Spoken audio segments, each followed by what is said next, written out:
think the honorable thing for our species to do is deny our programming. Stop reproducing. Walk hand in hand into extinction. One last midnight, brothers and sisters opting out of a raw deal. Do not trust any friends or family members. I repeat, do not trust friends. No, do I sound sick? I feel great. Yeah, no, I guess not now that you say it. Yeah, I was in, you know what it is? I was in low voice James mode. I've been talking to people with great sensitivity today. A real sensitive. What's that mean? You don't talk sensitively to anyone. That's not true. I'm in a customer service job where I deal with people who cry or yell at me on a regular basis. I can't do crying. Oh, you know, huh? Yeah, no. It sucks. You know, it's kind of weird because I'm actually pretty empathetic and usually actually fairly soft touch when it comes to things. But if you start crying, man, you lost me. Yeah. I can't do it. I want to leave the room. Yeah. Well, it's only on the phone, and I guess that's one thing. Yeah. I'll fucking drop that call. Yeah, but I got to prepare them for litigation and whatnot. So I just got to keep them on track. I'm really sorry. I talk like this, and people get mad at you. Yeah, I see what you mean. Yeah. I see what you're doing. Yeah. I was called a liar and a cheat just the other day. That was a good one. How's that? What? I can't get into it. The fact of the matter is that I'm a liar. Confidential. You don't need to know. What? Yeah, I was gonna say, are we? Is this a fucking cowboy ages? Were we just playing fucking poker? Yeah. He flipped over the table and then you're a liar and a cheat. And it was one of those fucking assholes that talks over you, you're trying to say something and they'll just I could picture this guy just having an extra shot of cheap whiskey and getting his gun belt. I'll see you outside. Yeah. I'll see you soon. Yeah. So I deal with those kind of motherfuckers all the time. Oh, okay. And today was no different. So I guess I kind of fell into the habit of sounding gentle, which I am not. As you well know, I am a cruel man. Rude. Yep. As Sneaky. The day is long. Which is why people call me a liar and a cheat. A liar and a cheat, not so much, but I like that. Yeah. It wasn't my fault, Fella's crazy. I must say, the fella's crazy. Well, I don't know. We'll see about that. Liar. Yeah. Yeah, I caught a cold. Mm-hmm. Inevitably turned into man flu. I joked around about it, but then actually turned into like a fucking bronchitis and it's just sucked the fucking life out of me. Jeez. I've been hacking up some what I aptly describe as lung butter. Oh God, that's disgusting. Yeah. Yeah. I got a real flavorful stomach, stuff. Yeah, Jesus. Green, huh? Yeah, that's not a good color. The greenest. It's fucking despicable. I think I'm on the upswing now. I'm on the uptick today. It's yellow now? It's kind of white and not so green. And there's less of it. But I was down out a couple days there. I thought it was the end. Yeah. It's Mother's Day was overshadowed by the man flu. Oh man, that sucks. International Dad Takes Care of Kids Day. That's right. That's it was how I blown think of out of the water by a sad sack, fucking gasping for air. Ridiculed for what was exaggerated severity, based on my track record. Yeah. It's tough. It's tough. I cry wolf. And then the wolf shows up, and you got nothing. You got nowhere to go. Yeah. You need the Wolverine, perhaps, to. Wolverine. My friend Jason, he tried to pitch me one day on we got to do this comic about the Wolverine. What the fuck? I was like, yeah, that's a great idea. That's a terrible idea. Oh, what? No, man, it's funny. I guess so. It would have to be a parody comic. I mean, I can't be anything more than that. Although It would Cerebus be started funny off if he as had a like a job at Walmart or something, and he was the just like a Wolverine? hairy, he's like a hairy, like shitty employee. right? He had Wolverine traits. I could get behind that. Yeah. Be Well, like the see, Trailer there's Park lots of- Boys. the thing There are a lot writes of itself. angles. Yeah. Yeah. It's true. It's true. Just like I get the impression that Benjamin Percy just doesn't really, he just lets the book, this particular iteration of Wolverine Volume 7, there's been 7 different iterations of Wolverine comics. He just lets it write itself. And well, bravo. As well he should. Yeah. Listen, sometimes you just get sick of the shit and you want to go back to the basics. Is that what's happening here? That's yes. Because it's like, this is okay, so what do we why are sorry. Smoke some weed there. That did not go well. Sorry, audience. Can't do that. No good. Now I'm the one with bronchitis. Jesus Christ, this never It's happened. hard on the lungs, man. Yeah. Anyway, sorry about that, folks.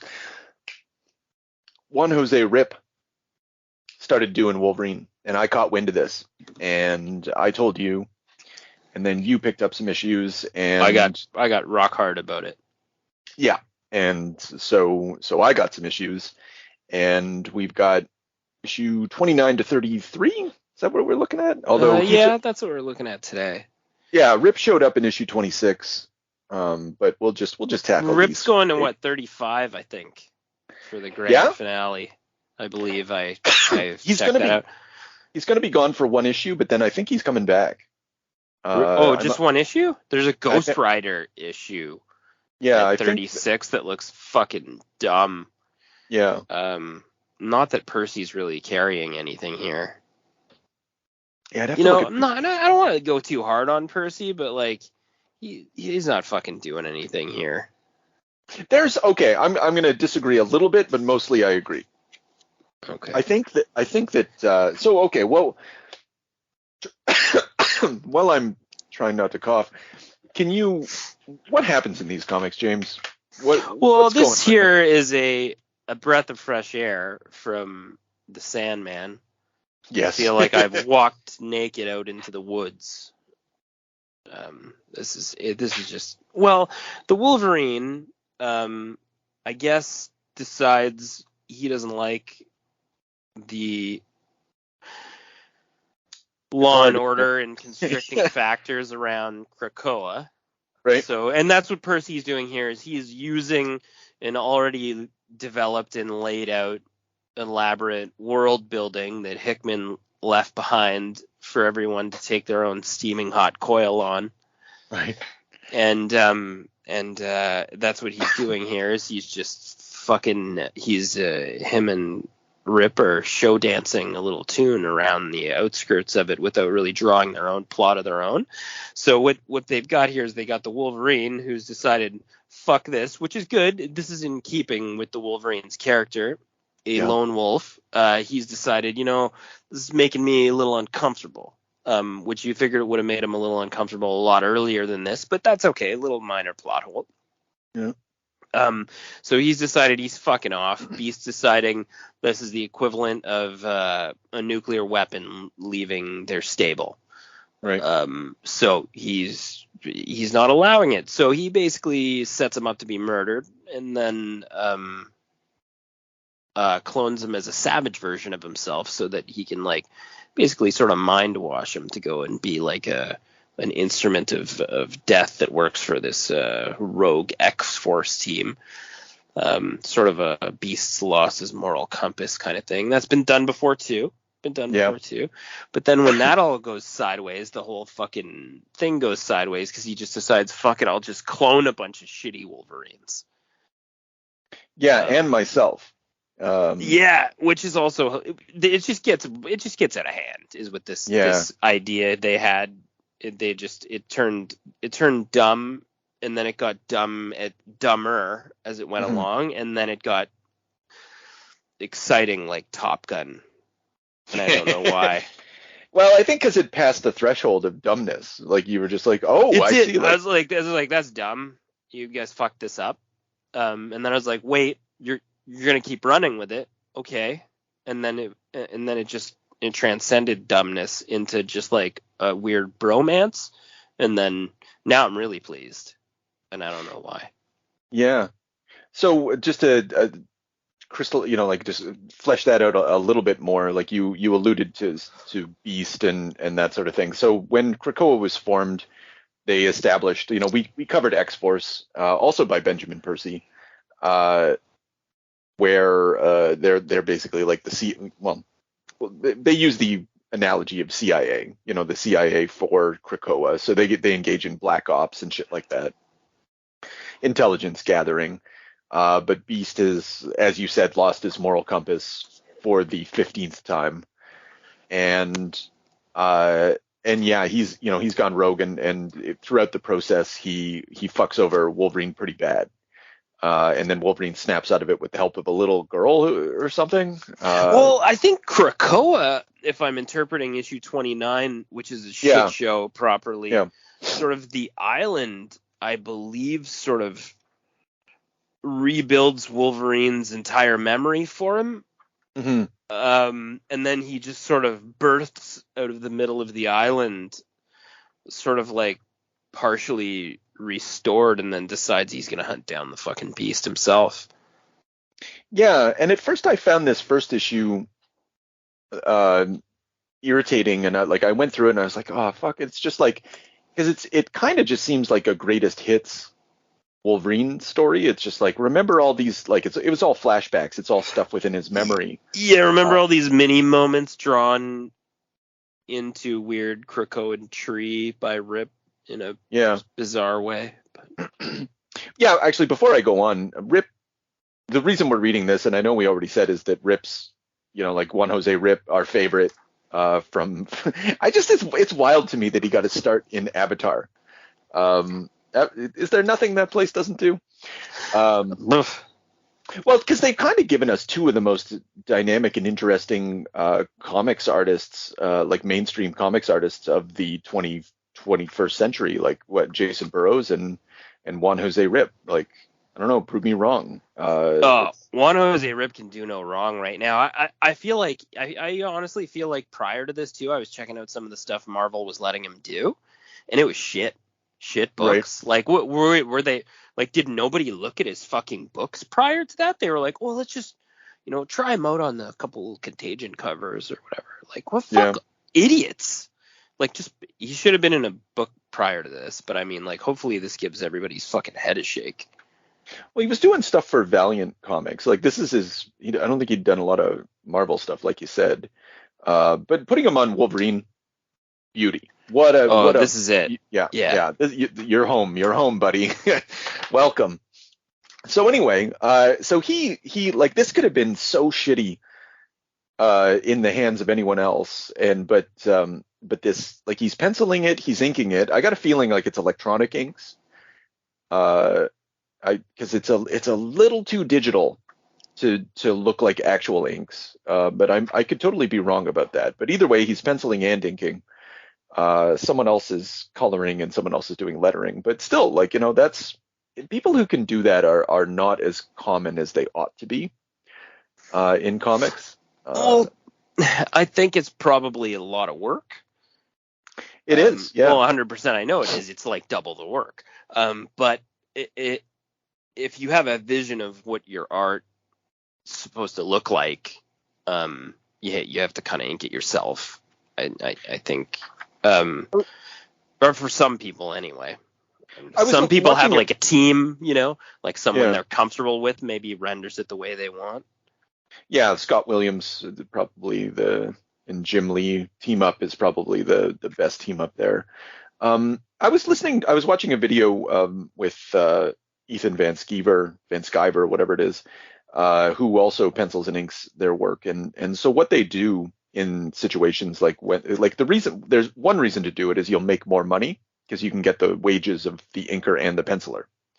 So that's one reason to do it. Okay. And then the second reason is, like, so he mostly like skips the pencils, and just almost goes straight to ink. Like it's just some very light lines, just sort of outline, like kind of a sketch, literally, and then it just goes straight to the ink, which requires like if you fuck that up, you really fuck it up. Like hiding that stuff is a big problem. So it shows a real confidence and skill, to say the least. Well, there's nobody like this guy. Yeah, there's no artist like this right now. Yeah. I've even, you know what I mean? Even guys that get their asses powdered normally, like Brian Hitch he's not composed like this. Not like this. This is as close to quietly as someone's for me personally. Yeah. I don't know. That's just opinion. I don't know how other people feel about that, but like in terms of like full background, fully rendered artwork, action, composition, facial expression, like total package. Like this is, I don't find many other people out there. Like there's 3 or 4 like this that you see, and this is rare. Yeah, he strikes me as I definitely see the Quitely like comparison. I think it's totally fair, but I think also he manages to be like that, but also have some Kubert to him. Like there's a whereas Frank Quitely, although his art it somehow manages to be both naturalistic and cartoony, but it takes place in like set frames and there's no distension. Everything's everything exists in some sort of like cartoony material world. Whereas with Juan Jose, like it is a little more distended. It is a little more like even like a Gene Colan or something. Like there's something. I think it's the organic, like the messy organicness of his forms. But at the same time, it still manages to have a sort of material. Like you don't want to call it realistic because it's not realistic at all. No, but it's like more like hyper detailed than.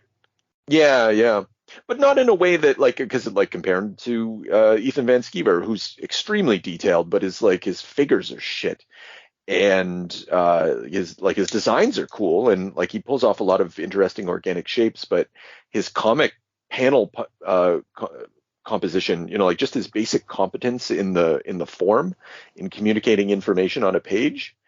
I think maybe that's what we're pointing to, and in the same way that Quitely like gives you what you need to know on the page and more. I think Rip does much the same. It's true, and even to say somebody like Lionel Yu, who's like a beloved and talented artist, who I'm happy to see in any comic form, is laughably bad compared to this.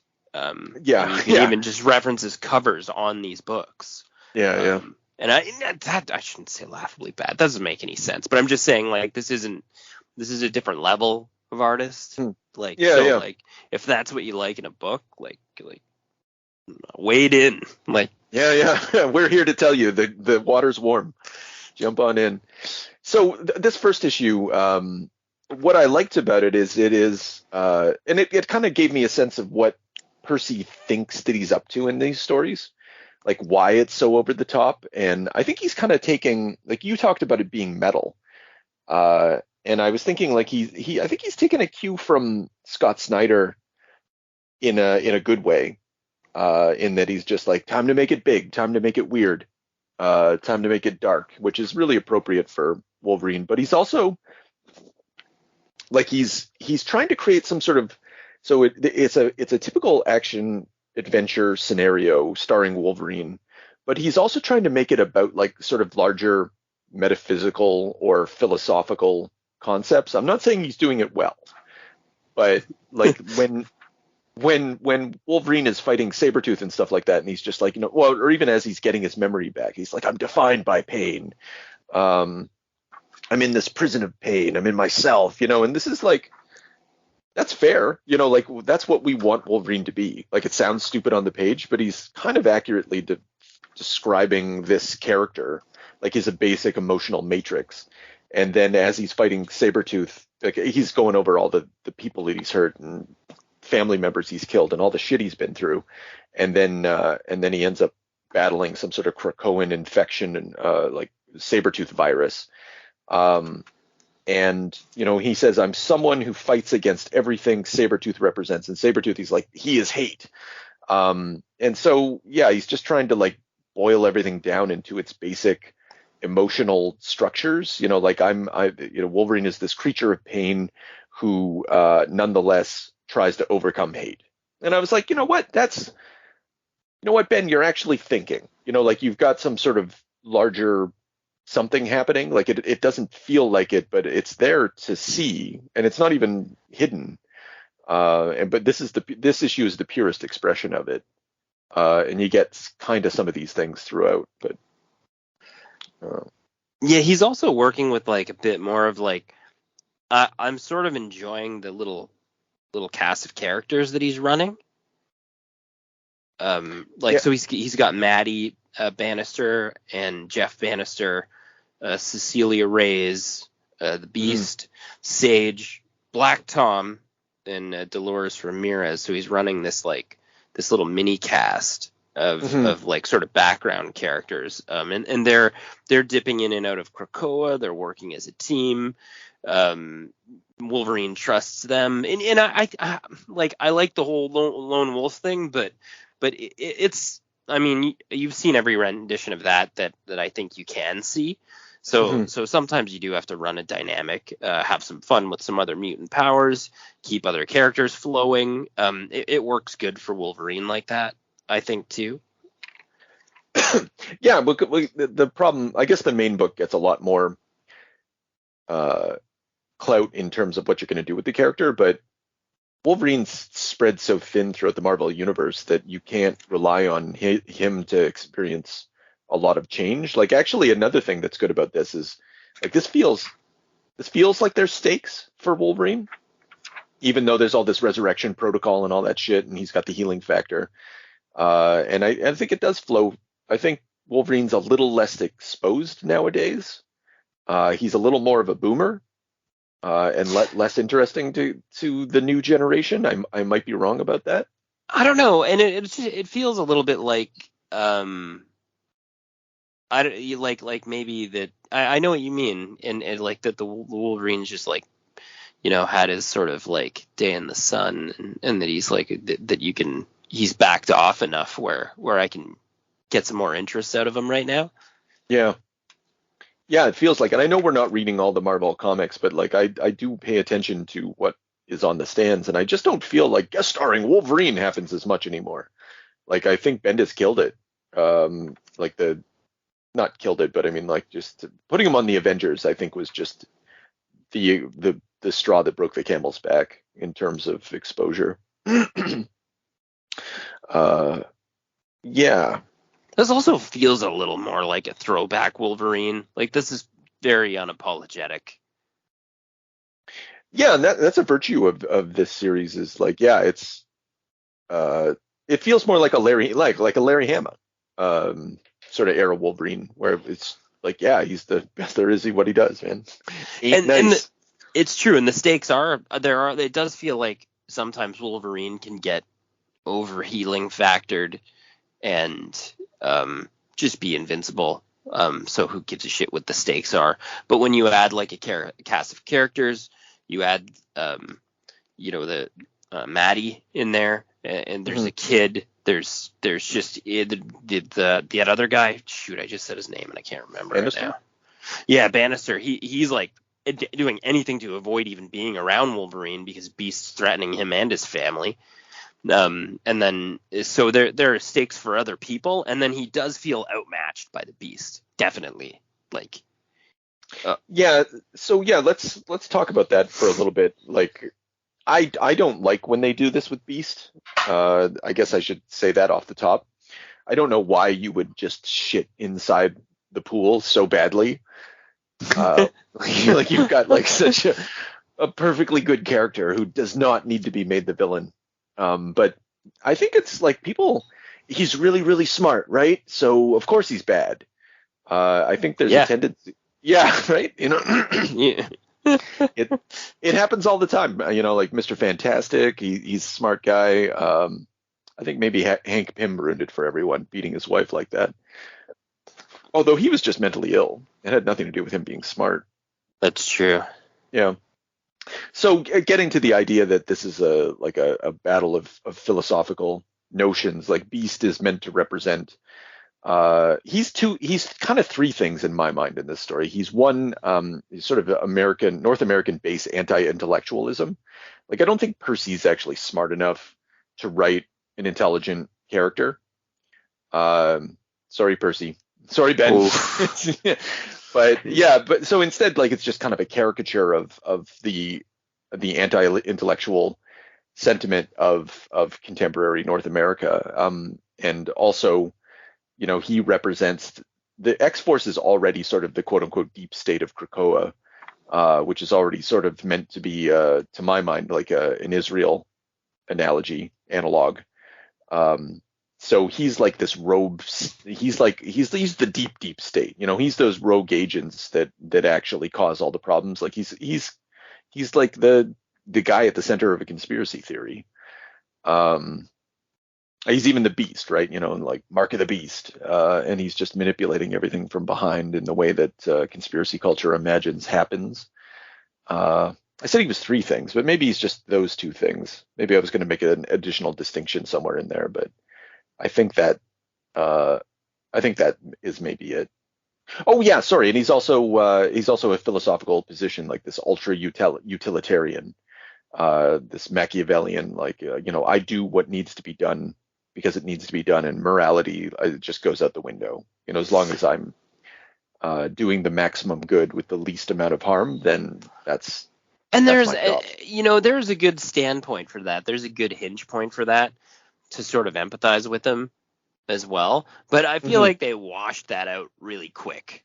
Real quick, yeah. Because I was sort of standing with him in a way, thinking, like, if you're actually protecting all of mutant kind, if Krakoa's safety is at risk, and you're charged with this, and you're just fucking sick of it, sick of the humans, sick of the alternate realities, and you have this knowledge base the way Beast does, you could almost say, okay, yeah, I can see it, but then they just, like, as soon as, like, I don't know about you, but as soon as he booby trapped his own body turned him into a fungus man for the hideous fungus man attack, and then he attacked the baby, he attacked the kid, and it was just too much. I was like, oh my god, okay, so he's just a fucking mad dog, like. Yeah. And I think maybe that's what you're kind of alluding to, that Percy didn't take the high intellectual route with him, just didn't bother with it, and then it just took a mental turn with the skeleton Krakoa Island. Like walking around. I don't know what I'm describing this as. Almost like a Power Ranger bad guy. That's what Beast's become. Like. Yeah.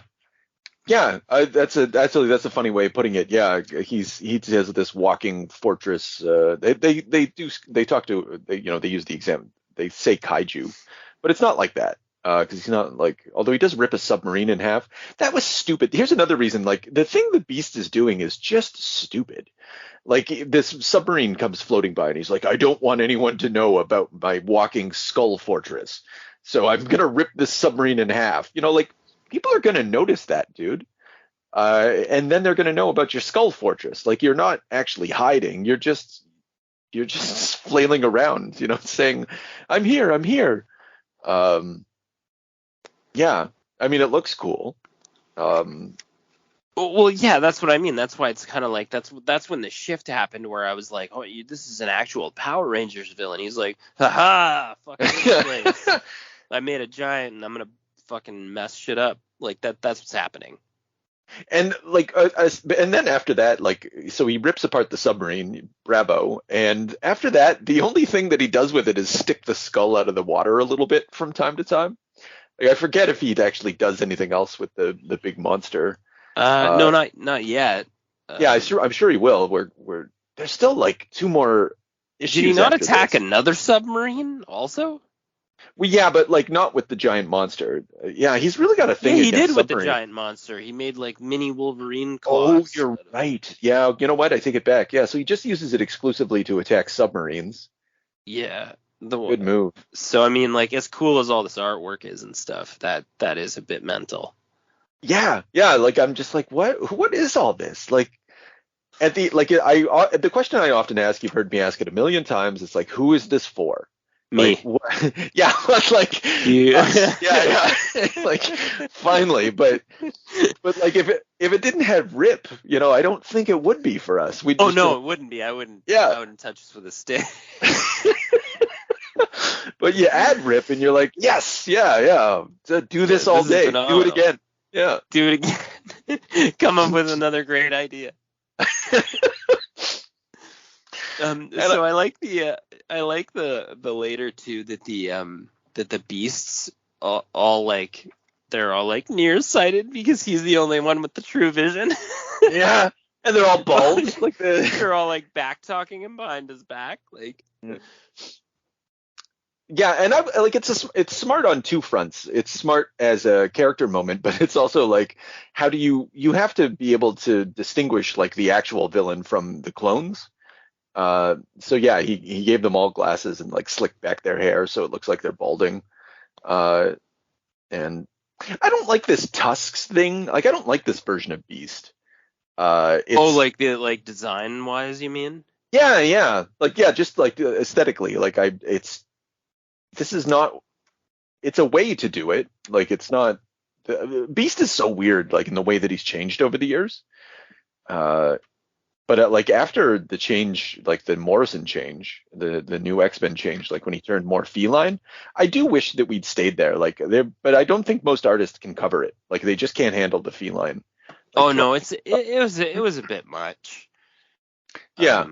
Like design wise, and it. Like, yeah, this is kind of. Yeah, I know what you mean though. The tusks are a little. Like that could get dialed back. It's almost like a hyper exaggerated 1992 cartoon X-Men piece, yeah, sort of. Which I don't think anyone liked the design of that either, really. No. Well, it's kind of like an off-brand Wolverine. Like, I always thought that was so strange that they gave him like the same Wolverine hair. Oh yeah, that's right. Yeah, that's true too. And then, like, you want to get real nerdy here? Sure. What else are we gonna do? Yeah. You feel like it's odd that he's able to clone adamantium, and is he just depositing adamantium skeletons everywhere? Why are the healing factors not working properly on the clones? Why? Yeah, there's a few questions. Yeah. I'm assuming this is not adamantium. That he can't duplicate that piece. It still begs the question, though, like when Wolverine himself is reincarnated or resurrected, like, and we've seen this, like, where's all the adamantium coming from? Like, does that get cloned too? That doesn't. Yeah. If so, are you depositing adamantium skeletons all over the fucking globe? Because that's problematic. Yeah, because those things are going to get resurrected any day now by some sort of witch like Circe or something. That'd probably be a funny story. Or Selene, sorry. The Black Queen. Yeah, I'm sure there is an explanation somewhere in some sort of like random Hickman comic somewhere, but like honestly, I'm surprised we didn't bring it up when we talked about Hawks and Pox. I think it's a testament to that book that we didn't even, like, we weren't going there. We no, never and honestly, like, I'm okay disregarding it also, to be honest with you. Yeah. But it gets out of hand when they like make an army of them, and you're like, well, and maybe that's just it. Maybe the clone technology is like limited to like when you do a resurrection. If you're not doing a true resurrection, you get defects. I mean, I think that was sort of like ham-fistedly established by Maverick and Wolverine. Yeah, and the way Wolverine's like, they didn't get the recipe right, something like that. Yeah. And Maverick's like, it doesn't have the same eyes as you. Yeah. Meanwhile, he's like mowing them down also. Yeah. Which is obviously shouldn't be able to do that. No, yeah. Well, would be able to if there was something wrong with the clones, right? Yeah. I have nothing to say. Well, I do. These comics are so bloody. Like, and I think that's another thing. Like, I was talking to the comic shop dude, and I got my first Jose Rip Wolverine issue, and he was like, hey, how is that? And I was like, no, what he said, he was like, I really want to read Wolverine comics, but they don't make them like violent enough. And I was like, well, sir, your ship has come in. Because if there's one thing that Benjamin Percy has brought to Wolverine comics is like horrible bloodshed and violence, and like not given any like there's nothing comics code authority about this. Oh no, this is a slasher, like a yeah. Yeah, really, really, really graphic one. What'd you think about the intro of Maverick? This is where I really got on board. I was like, okay, this is cool. So my understanding, like looking through the trade paperbacks, like even the covers, is Maverick's been back for a while. Yeah. So I'm happy for it. Like why not, right? Like it does two things. It pleases my 90s. Like I read those comics. Maverick showed up. Thank you for making my time worthwhile. And then two, like he's such a like he's not really a character, so he's a blank slate where you can make a character, and he's going to have the built-in relationship with Wolverine, and like I shouldn't say that. Maybe Maverick has a comics history that I'm unaware of, but yeah, he seems like a scumbag a bit. Yeah. Which I'm good with. Maybe some type of a like a hustler or a, what do you call that? Smuggler? Yeah, scavenger, smuggler. Yeah, so I guess he's more of a Han Solo type. He's like what Han Solo actually ought to be like. Like an operative kind of guy. Yeah, exactly. Yeah. So Beast, and like I said, I don't like when they do that to Beast. Like he's a perfectly good character. And I feel like there's something lazy about it, because like, how do you fix this now? Like, what do you do? You can't like, I had a mind slug inside of me. Sorry, folks. Like, oh man, you're off the reservation. Like in this case, literally. And yeah, it's just whatever. Like at the end of the day, I don't care. Do something. Yeah, and honestly, like I'm gonna take you on a side mission there a little bit on that one. And I'm gonna say that like Beast is typically A, used badly, or B, not used at all. Mm-hmm. So like I'm actually okay with this kind of exposure.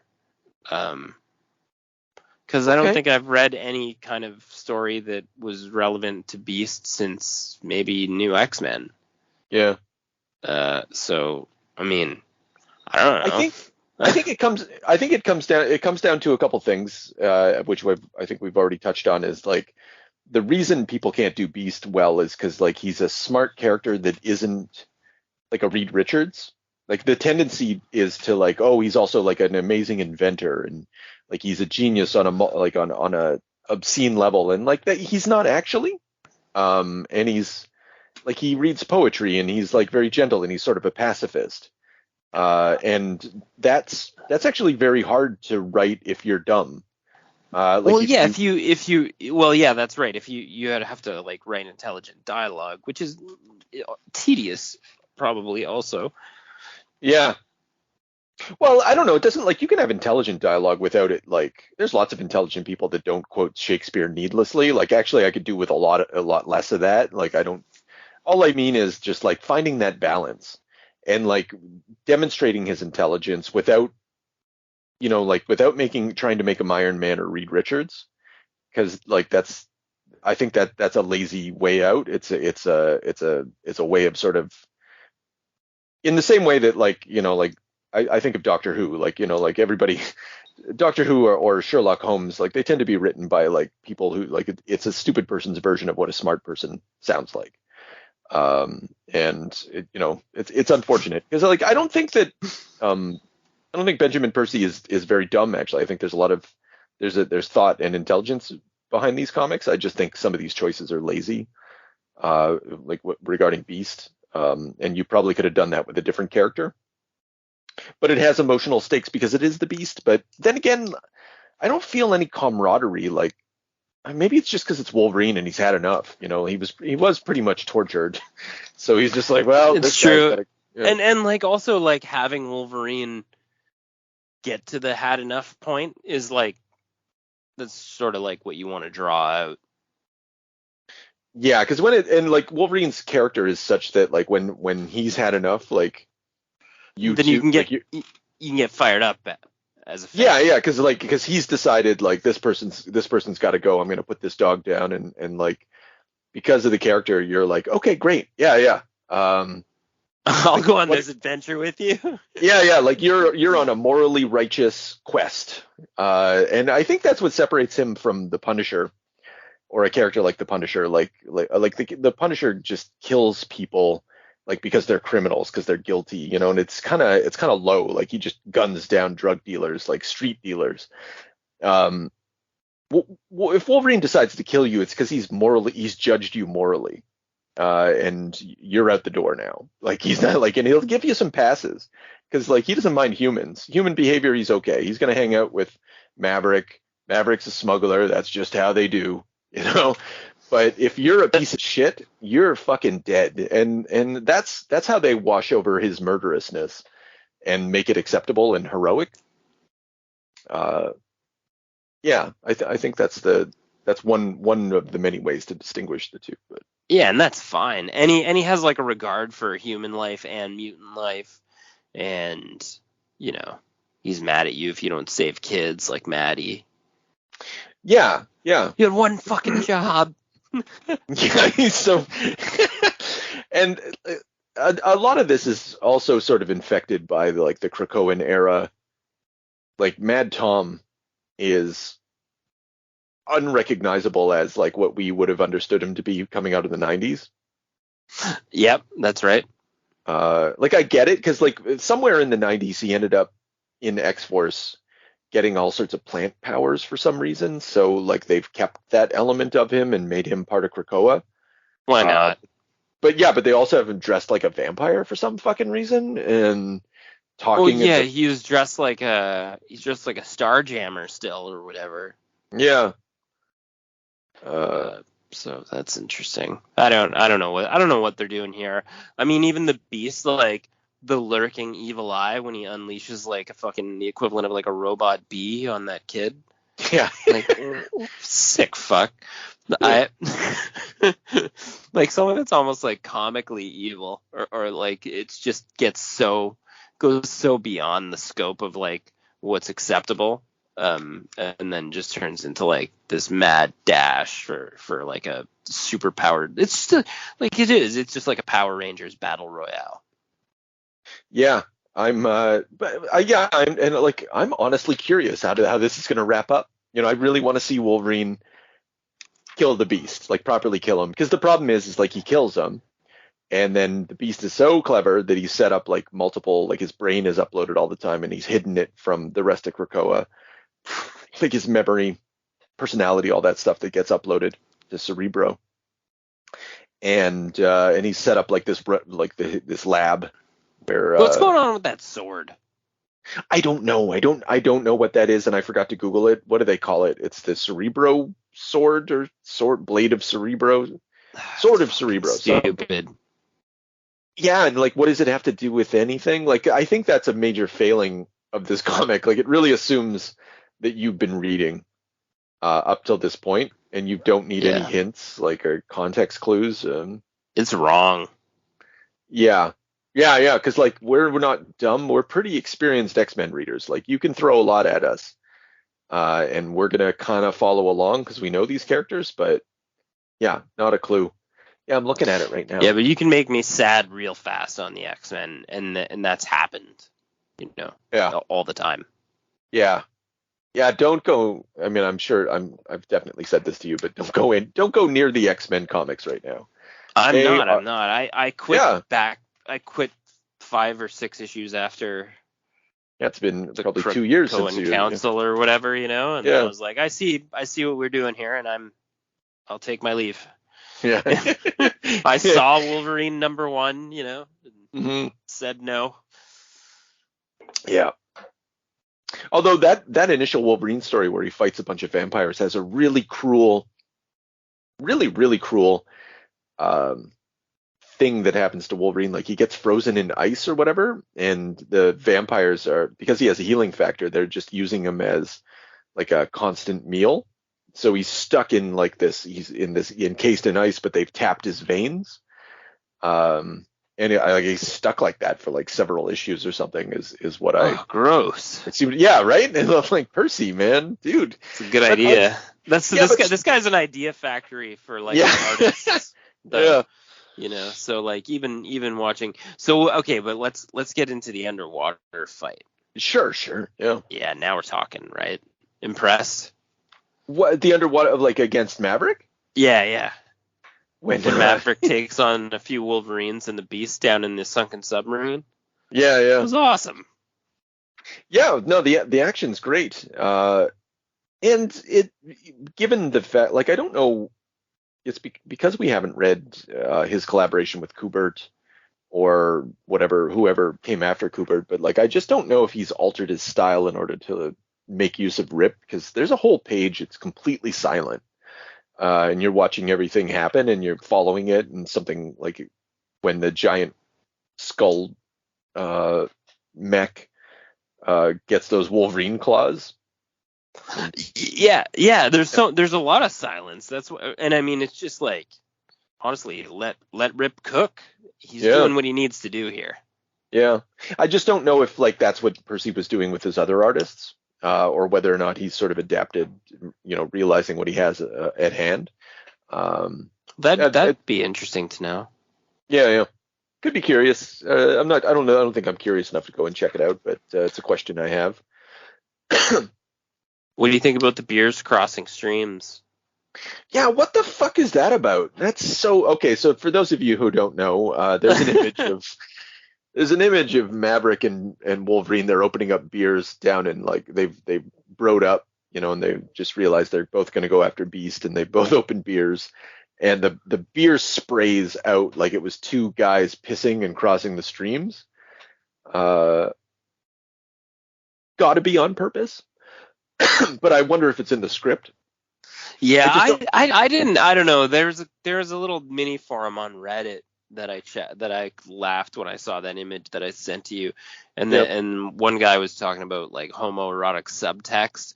I don't know if I would take it that far exactly, like bromance subtext, I guess, if you want to, that's fine, because and that's like such a common thing to use in any kind of a story. I mean, shit, fucking Napoleon Dynamite uses that. Trailer Park Boys, like, anyway. So like, I don't know if I would take it as far as that exactly, but pretty funny anyway. Yeah, well, I think it's like it is maybe a sly commentary on the bromance, like, it's a like, whether it's in the script or whether, Juan he has to know what he just drew, though. Like one thing that Reddit forum is just like, Rip knew what he was doing, and I agree. And it's just one little panel, but like, it just it says, "Where's the beer?" And also, they got the Wolverine in the cage in that little 2-pager, and that like faux Wolverine its claws can't get through like some shitty iron bars that Maverick has in his basement. Yeah, like, they're digging at it. I guess eventually they'd break out. But that can't be adamantium. No. Yeah, no, I agree. So like, he's got some sort of something. I don't know. Like, it again. There's a nerd pact. Like, when someone writes the X-Men or writes a superhero book, like, we're going to allow a lot of things. We're even going to allow like wildly inconsistent behavior. Like, I'd say the majority of us will. A small minority, of course, won't, and they'll write letters, and you know the type. It's true. Like, I'm giving all this a pass because it's just fucking exciting and dumb. But definitely like that Wolverine, he's stuck in the heart after, and it just died. Mm-hmm. So clearly, it's not got operational healing factor. It's not got this. But I would have liked a little beastly pseudoscience blurb. It would have taken nothing to give me that. Yeah, because like, I think the point I was driving at is, and that you're driving at it, like, it risks and does break the nerd pact. It's just that little thing that like you're like, well, I don't know about that, and it's ultimately I think it's because it's a bad idea.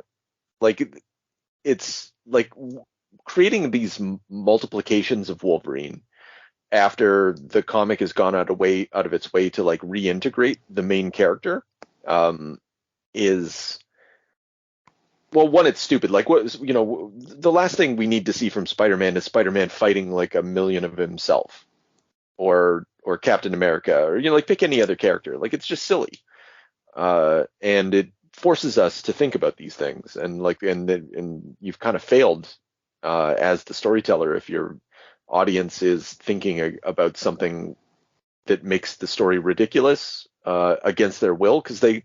Like, I want to be on board with this. I don't want to think that anything's like too fucking stupid.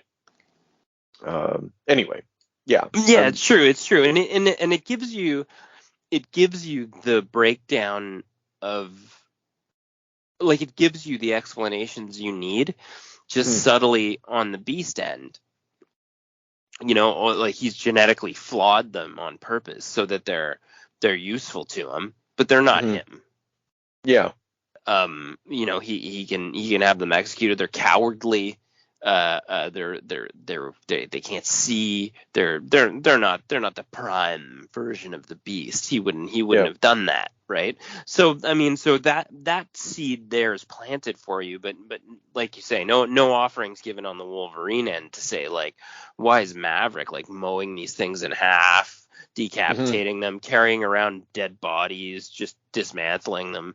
Like, no issue. Wolverine's killing them with single claw shots. Like, so they're not really Wolverines at all. They're just So then he could have used any mutant or any, I don't know. Yeah, well, he could have had some sort of cool design. He's like, I've installed Wolverine traits and such traits and blah blah blah, and like they're a bunch of super soldiers and they're subservient to me.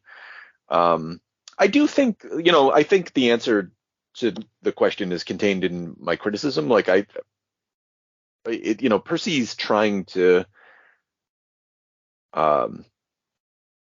like I said, reintegrate Wolverine. Like he'd already been sort of broken down and turned savage and mind controlled and stuff like that. And so then he's brought back to himself, but at the same time, savage versions that he's just escaped are externalized. And so it's just like a continuation of the same sort of internal conflict, but given a different scenario, if that makes any sense. Yeah, and it's, I guess, I mean, it's just as problematic. I mean, it's not like you could make them actual Wolverines. No, because then two of them would kill the real Wolverine, and that would be the end of the story. Yeah. Yeah, and then also kill Beast. And they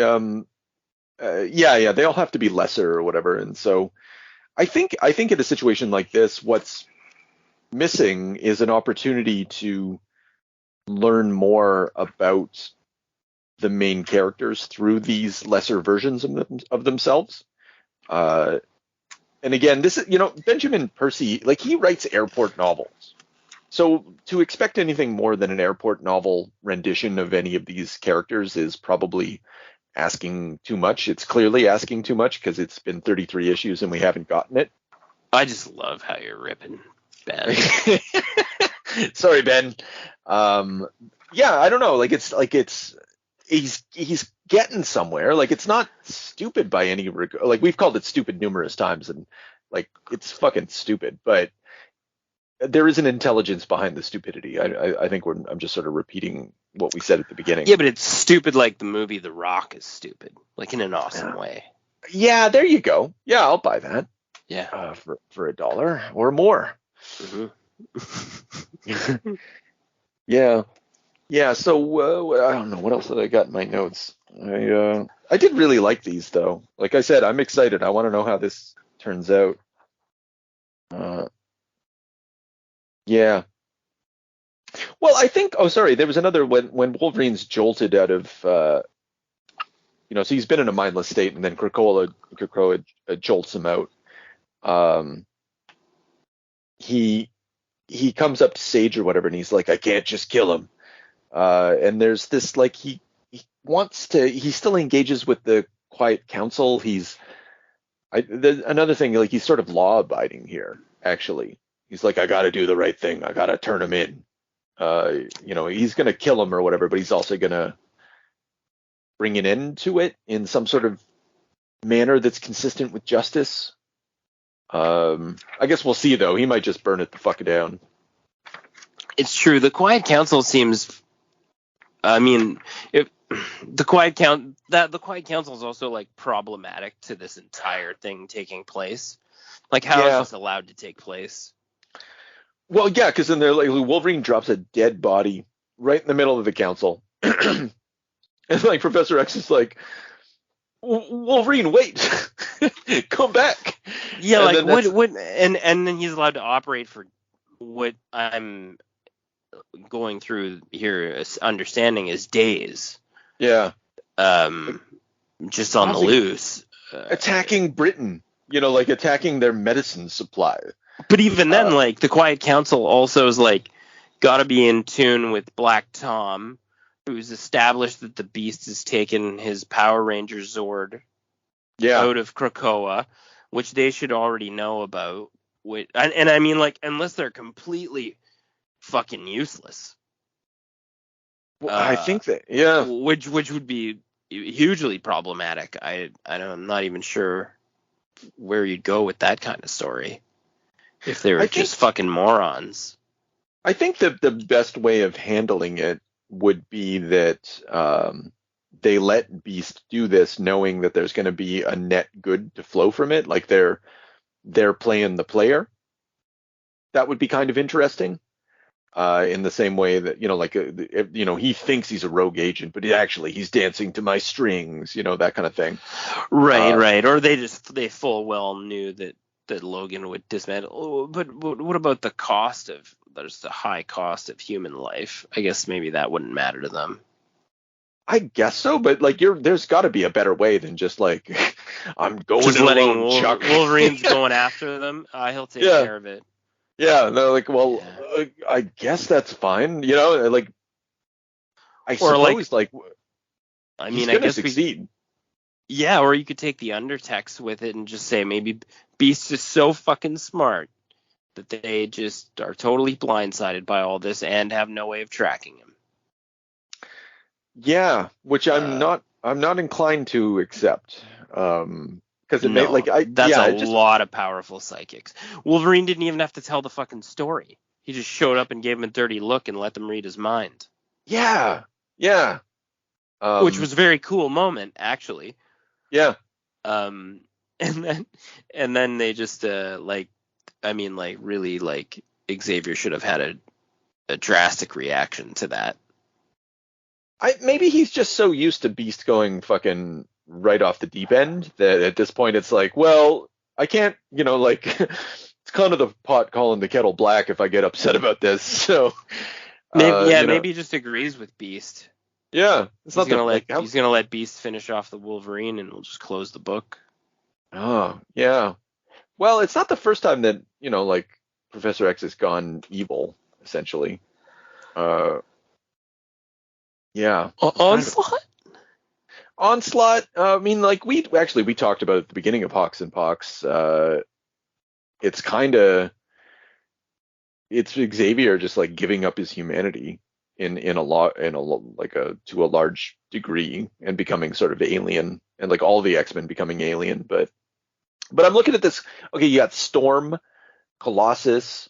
I guess I don't know who's that chick. That's that Hope chick, I think. You got Mystique.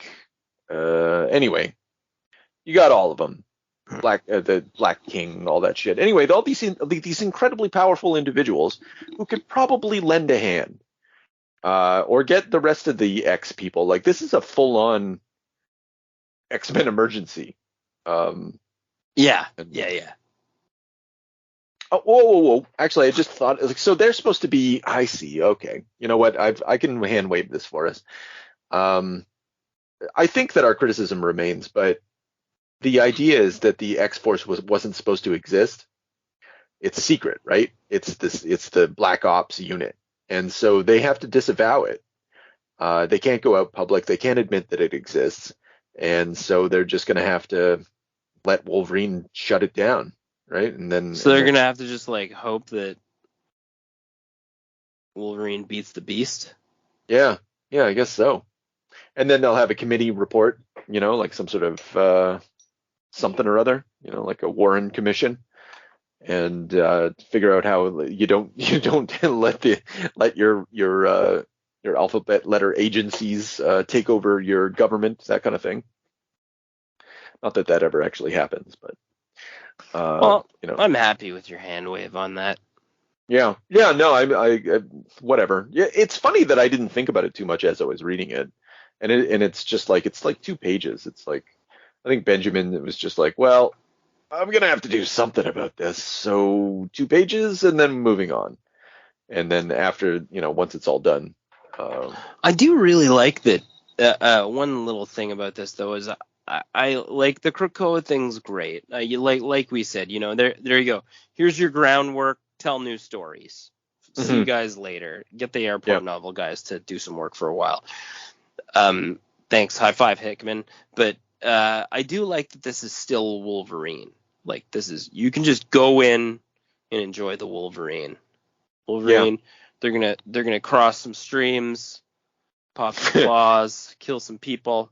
You can just enjoy the Wolverine. You don't really have to dip back there too much. Yeah, you get everything you need, and you get the best there is at what they do. Yeah, so great stuff. So anyone who likes to just dip into the Wolverine from time to time, the water, like we said, the water's warm, water's safe. You're welcome. You can join us. I haven't bought the Wolverine. I haven't bought the Wolverine since 1998, maybe. Yeah, I guess so. Whenever Warren Ellis did his Wolverine run, it was probably even that I bought it collected. Yeah, I didn't even buy issues. Just wait for Warren to be done, just like this. Treat yourselves. Just wait for Juan Jose Rip to get a little trade, or he looks like he's going to get 2 trades out of it actually, and then be done. Oh yeah. Or you said he's going to return is the plan. I think so. Don't quote me on that, but because I got the impression that you got too, looking at the previews. I was like, oh, okay, Rip's gone at a certain point. But then I looked at the previews recently, and I seem to recall that Rip is back. And so hopefully we're looking at a nice long run. I'll check out after. I know issue 35, I believe, ends the Beast agenda. Right. We're on 33 now, and then 36 seemed to be that there's a fill-in artist. Percy's still there. Some type of Ghost Rider crossover. I don't know if that was just the cover or whatever, but I'll see what's happening for 37. Right. I'll see if the sorry, I don't like that. I didn't see a thumbnail on 37. I didn't find it anyway. But oh yeah, no, that's what the fuck. I think this is an old comic. Yeah, that's from 2005. Okay. Okay, I got to stop doing this. Maybe this is one. No, forget it. I'll look it up some other day. Yeah. After we get off the phone or whatever. But anyway, this is great stuff. It's not like fucking brilliant stuff. I think we've made that clear too. I hope. But it's a lot of fun. And if the X-Men give you pause nowadays, then you share our tastes, then you're safe. Do it. Yeah, take a ride with the Wolverine. I think we call him the Wolverine.